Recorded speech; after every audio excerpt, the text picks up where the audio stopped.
Alam mo bang isa lamang sa bawat 1,461 tao ang ipinanganak sa 29 ng Pebrero? Kung kaya't halos bihira ring mangyari sa araw na ito ang ilan sa mga makasaysayang kaganapan ng ating bansa. Gayunpaman ay may iilan pa rin, kung kaya't halina't ating tuklasin ang kasaysayan ng Leap Day sa Pilipinas.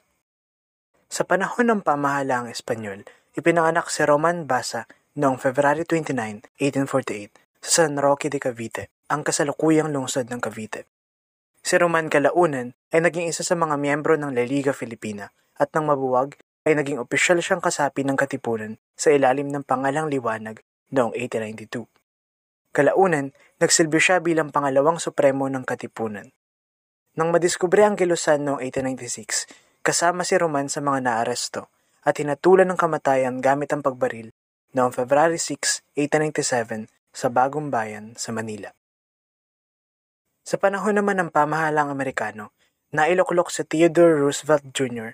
bilang Civil Governor ng Pilipinas noong February 29, 1932.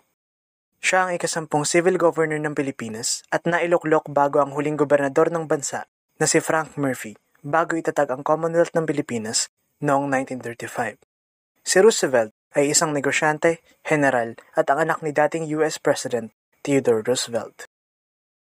At huli, sa ilalim naman ng malayang pamahalaan ng Pilipinas, noong February 29, 1956, binawian ng buhay si dating Pangulong Elpidio Quirino sa kanyang bahay-pahingahan sa Novaliches, Quezon City dahil sa atake sa puso sa edad na 65. Nagsilbi si Quirino bilang ika-6 na Pangulo ng Pilipinas mula 1948 hanggang 1953.